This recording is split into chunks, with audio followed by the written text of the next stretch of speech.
1 Timóteo, primeira carta de Paulo a Timóteo, o capítulo 2, glória seja dada ao nome de Jesus. Nós estamos em um estudo expositivo da Bíblia, e o bom de estudar expositivamente é que não tem como você dizer que é um sermão carapuça. Semana passada nós estudamos tais versículos, nesse nós vamos estudar tais versículos. Então, chova canivete, faça sol, faça chuva, nós vamos estudar o mesmo texto. Glória a Deus, aleluia. Então, às vezes os irmãos olham e falam assim: não, pastor, é que o pastor está querendo falar para alguém. Não, irmãos, é uma sequência.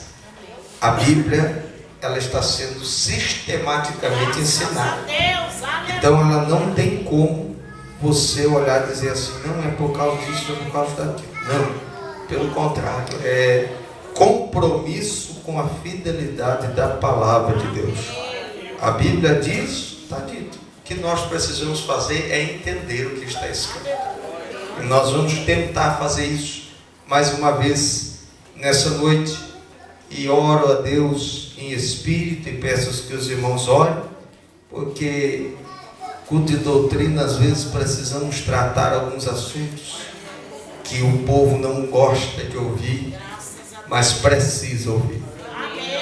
1 Timóteo 2, versículo 9. Vamos acompanhar pelo telão aqui, que a minha versão é um pouco diferente. Eu leio o versículo 9, os irmãos, o 10 e assim sucessivamente.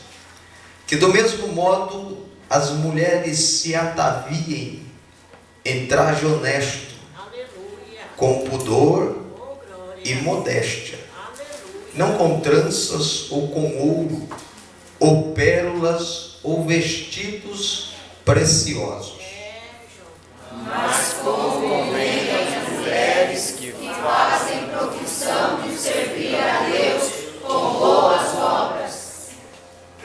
A mulher aprenda em silêncio, com toda a sujeição.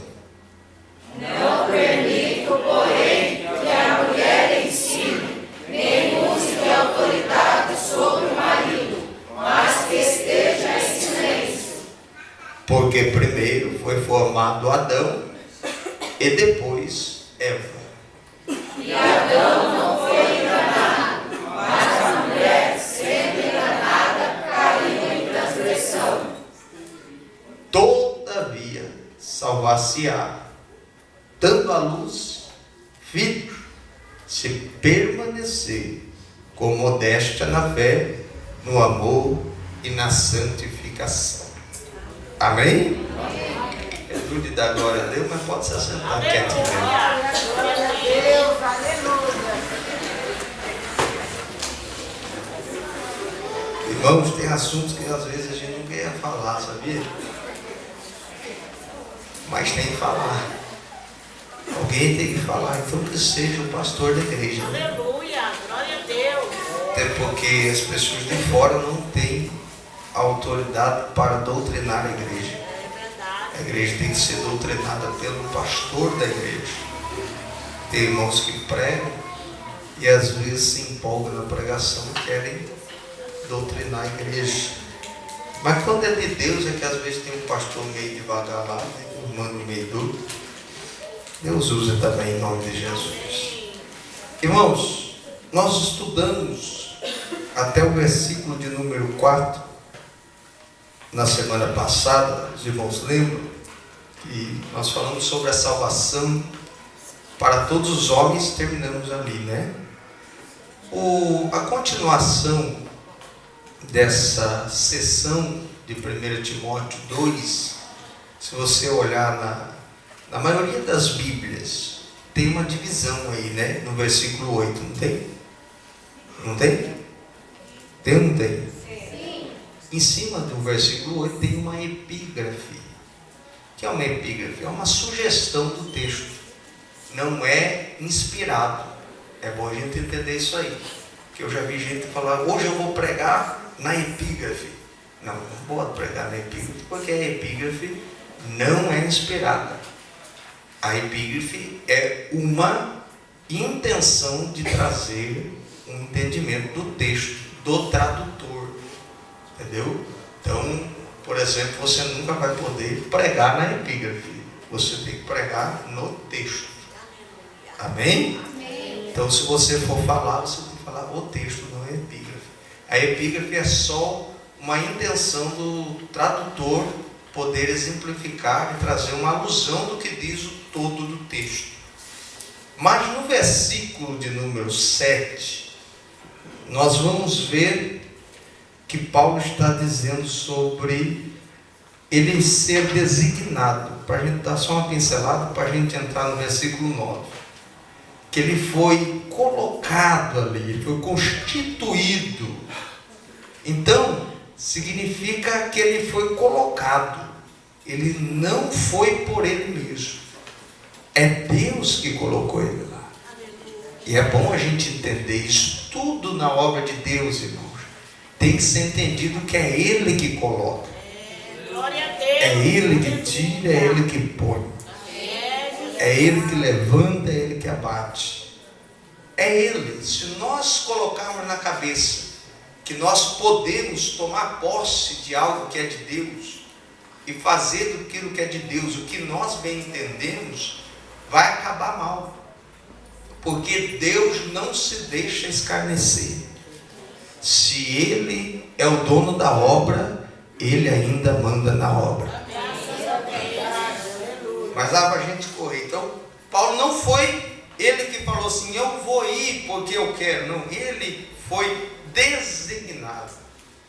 E o versículo 8, que ele termina essa primeira sessão, ele diz: quero, pois, que os homens orem em todo lugar, levantando mãos santas, sem ira e sem contenda. Irmãos, é importante isso aqui, porque às vezes nós pensamos que Deus está recebendo a nossa oração e Ele não está. Porque Deus não recebe a oração de qualquer um, não. Essa doutrina que tem saído por aí, que não, Deus me ouve até quando... Não, irmãos. A não ser que haja um arrependimento sincero, e você se arrependa, e naquele momento, Deus, se você está pensando que você está lá no boteco, bebendo, fumando, se drogando, e Deus está com você, você está equivocado. Deus não mistura o santo com o vivo. Ah, pastor, então por que quando eu estava no mundo Deus me guardava? Por causa da oração de alguém. A oração de um justo, ela pode ir muito os seus efeitos. Ah, não pense não, que é assim, o negócio está bagunçado. Não está não, irmãos. Pode ver, quando Jó foi orar, só para a gente pular aqui para a sessão que a gente quer falar. Quando Jó ele foi orar pelos seus amigos, é interessante, porque Deus falou para os amigos dele: vá, que eu vou ouvir a oração de Jó. A de vocês eu não vou ouvir, porque a oração de Jó vai ser agradável a mim. Agora de vocês não, porque vocês falaram mal. Aleluia. Do que eu não queria que vocês falassem. Não mandei vocês ir lá. Não mandei vocês querer pregar para Jó. Não mandei vocês querer doutrinar Jó. Não falei de nada disso. E para você ver que interessante, irmãos, que os amigos de Jó, eles ficam 7 dias ao redor de Jó. Jó, ele está totalmente doente. E eles fazem um velório de Jó vivo.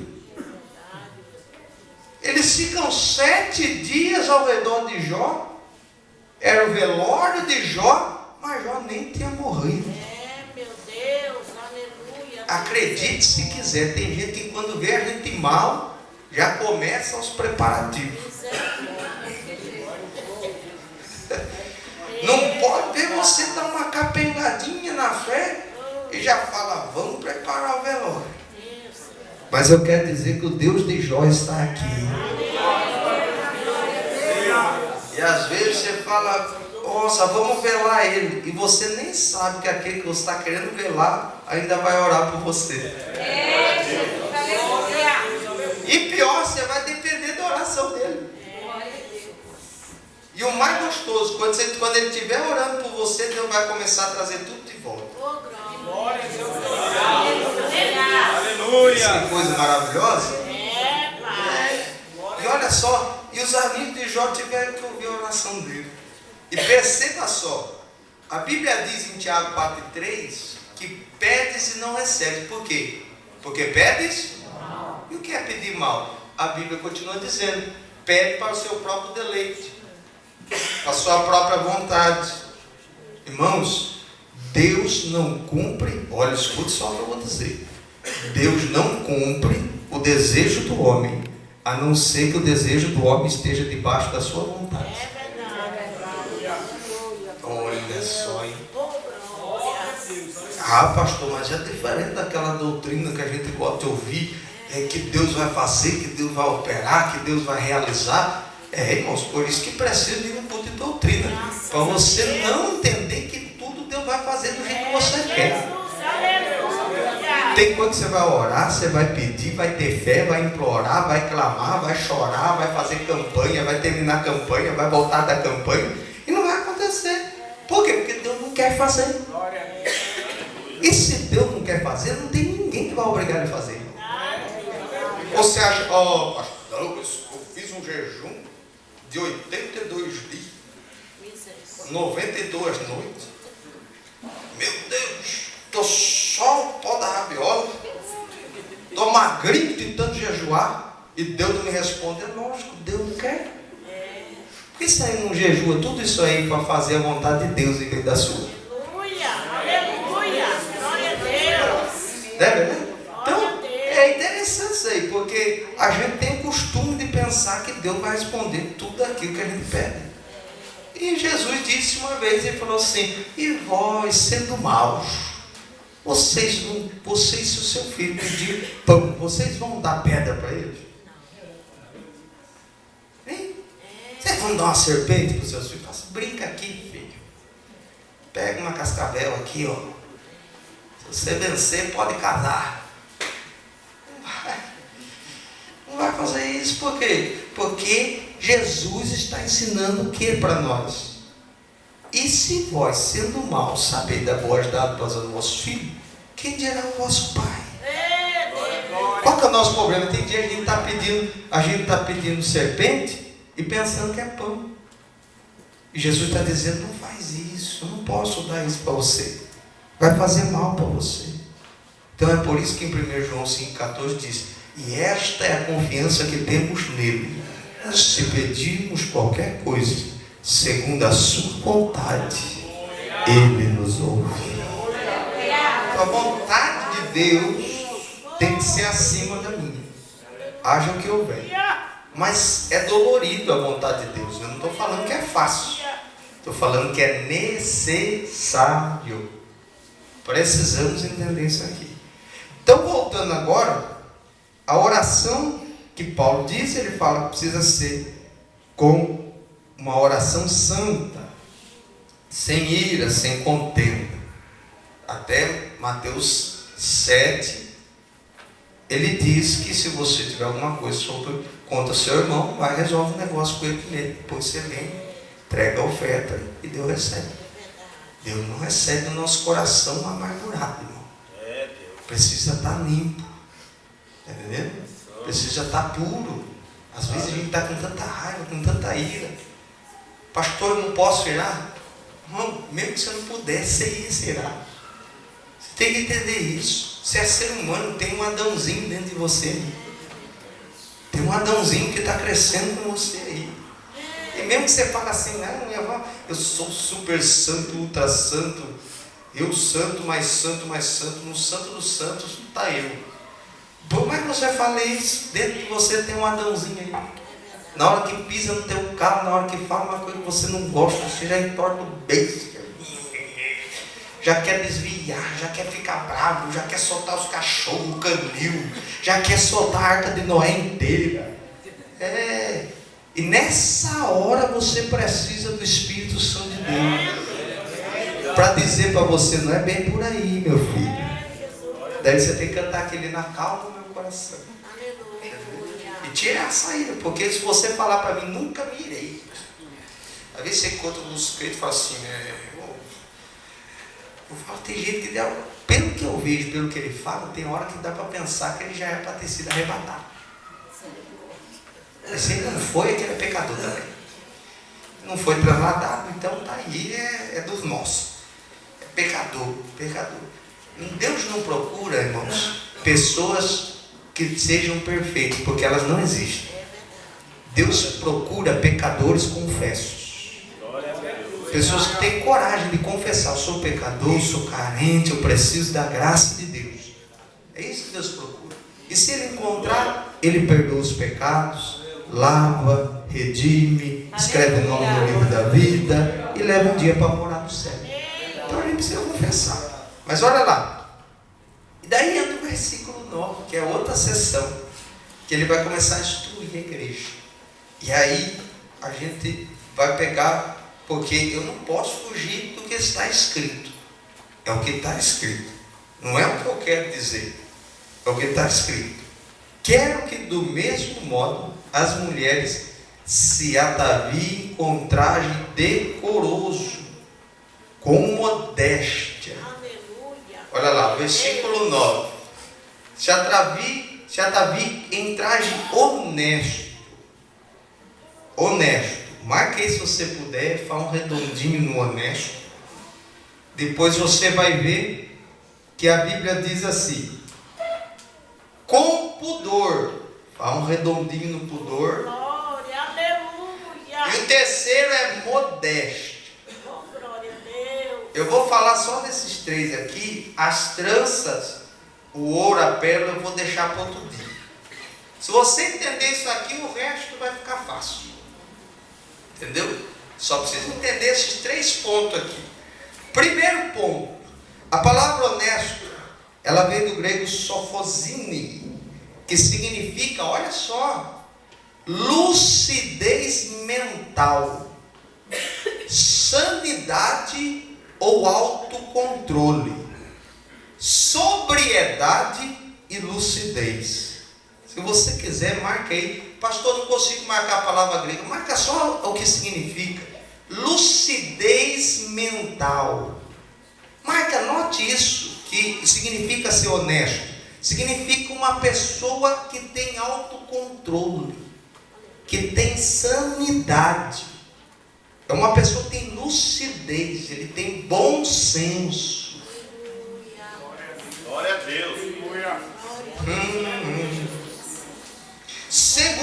Segunda palavra que eu mandei você marcar é pudor. Pudor, ela vem do grego aidos, que significa modéstia. É a ação de moderar alguns comportamentos, como vaidade e a luxúria. Então, primeiro, a palavra honesto significa lucidez mental.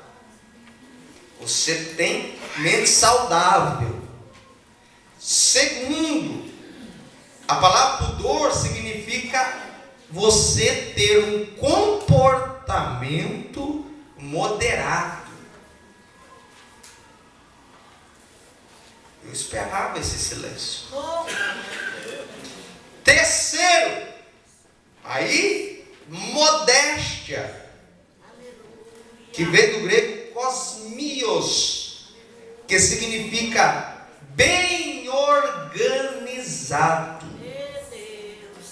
As palavras sinônimas de kosmios é hierópides, que significa adequado ou apropriado a um lugar. Aleluia. Então, marca aí que honesto é quando você tem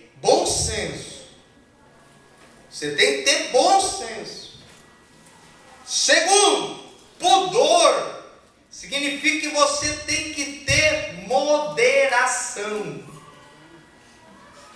Moderação. E terceiro, modéstia.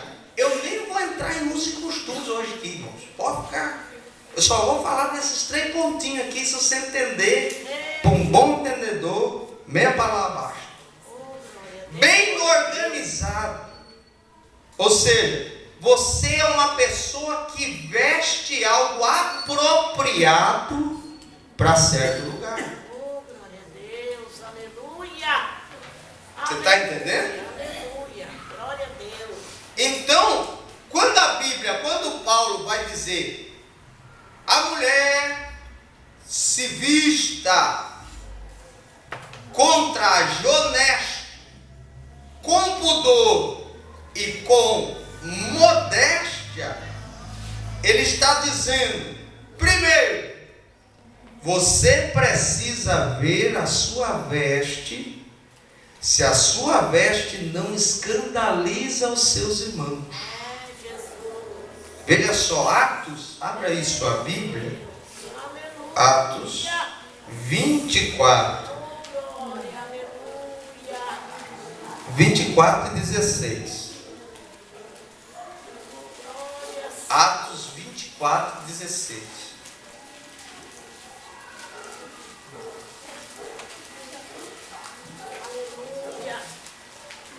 Fala da sua mente. Você precisa ter uma mente tranquila. O que diz aí em Atos 24 e 16? E por isso, procure sempre ter uma consciência sem ofensa, tanto para com Deus como para com os homens. Então a minha consciência, a minha mente, a minha capacidade mental, ela precisa ter consciência que eu não estou ferindo nem a Deus e nem aos homens. Aleluia. Porque nós vivemos num tempo que o povo fala, o Espírito Santo não me acusa. Não é verdade, irmão? Então o Espírito Santo me condena. Daí você tem que ver se ele ainda está aí. Porque se você veste uma roupa indecente que fere os seus irmãos, porque pecar não é só você pecar, pecar é também você fazer os outros pecar. 1 Coríntios 8, olha lá, do versículo 10 ao 13.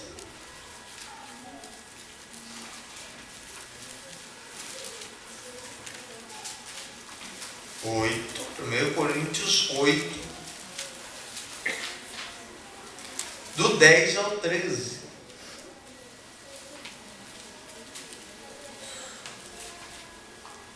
Se alguém quiser, pode ler para nós. Porque se ninguém vir aqui que tem ciência, sentado a nós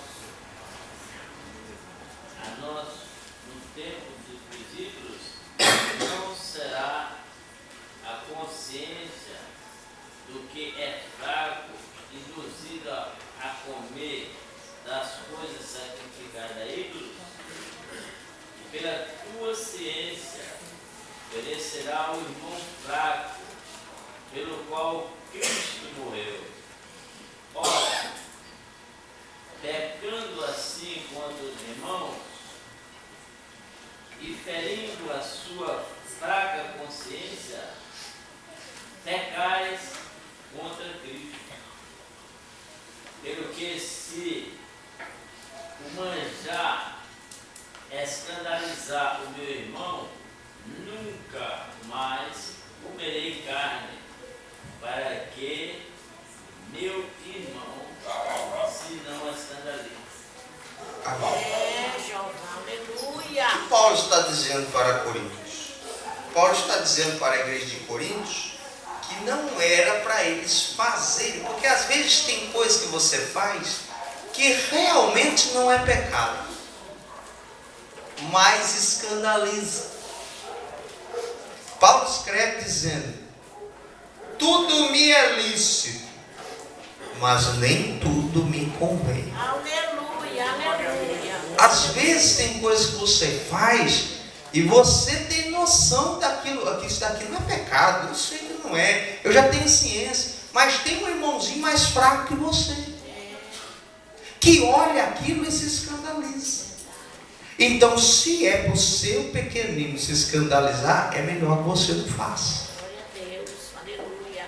Deu para entender, irmãos? Amém. Glória a Deus. Por quê? Porque às vezes a gente olha e fala assim: não, mas isso aqui não tem nada a ver, não dá nada de errado. Irmãos, eu vou dizer aqui pelo que o que eu tenho vivido como pastor.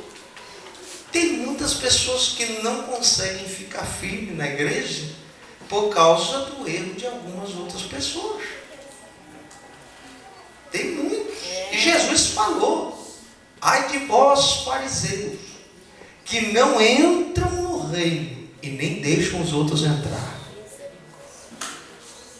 É pesado, né, irmão? Mas é verdade. Aleluia. Ah, pastor, tem gente que é fraco, irmão. Tem gente que é que nem a ovelha perdida. Não vem sozinho de jeito nenhum. Ele não consegue acompanhar as outras ovelhas. Você tem que pegar ele, botar ele no colo, passar óleo, trazer para sarar as feridas. E quando chegar no aprisco, ainda fazendo uma roda de volta dele para ele não poder nenhuma ovelha chegar perto dele. Meu Deus. Aleluia. Irmão, tem gente que é fraco. E a igreja precisa se policiar. Oh, glória. Porque se nós escandalizamos alguém, e agora falando no geral, em qualquer assunto, em qualquer área, não somente em roupa, não. Porque às vezes você vestir uma roupa de crente e fazer algo errado, escandaliza mais ainda. Agora ficou mais dúvida agora, Deus mesmo, né? Esses dias nós estávamos andando, vimos uma irmã de saia, mas não sei se é irmã, né? Uma mulher de saia, cabelão, automaticamente. E eu não sou contra isso, viu, irmãos? Eu sou uma pessoa que ainda conservo, ainda gosto dos bons costumes da igreja.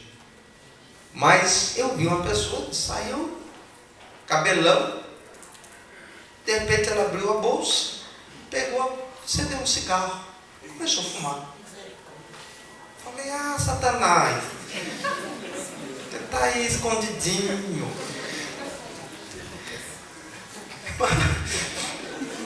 Você está entendendo? Ela escandalizou a obra também. É verdade. Então o que eu tenho que fazer? Manter os dois. O padrão físico e o padrão moral e ético. Aleluia. Glória a Deus. Tem que fazer os dois. Graças a Deus. Está entendendo? Então por quê? Porque senão, irmãos, nós vamos escandalizar do mesmo jeito. Uma certa cantora estava lá numa loja, a minha esposa estava na loja, e a cantora evangélica, e ela amava muito a cantora, gostava muito, minha sogra gostava muito da cantora. De repente olharam a cantora só cantando uma musiquinha e balançando o corpinho ainda. Escandalizou, irmão. Imagina só, escandalizou também. Então nós temos que manter, por isso que Deus não quer a gente pela metade. Deus quer a gente por completo. Aleluia. Com Deus é assim, ou você dá tudo para Ele ou não dê nada. Deus, Ele quer você por inteiro. 1 Tessalonicenses 5:23. O mesmo Deus de paz vos santifique em tudo, espírito, alma e corpo estejam irrepreensíveis para a vinda do Senhor. É tudo, irmão. Olha só. Segundo, primeiro então, eu preciso pensar nas pessoas. Segundo, eu preciso ter domínio próprio, autocontrole. Preciso dominar os meus próprios desejos. Porque tem gente que fala assim: eu quero fazer mesmo, pastor. Porque pode perceber, quando alguém decide pecar, irmão, quando alguém decide fazer alguma coisa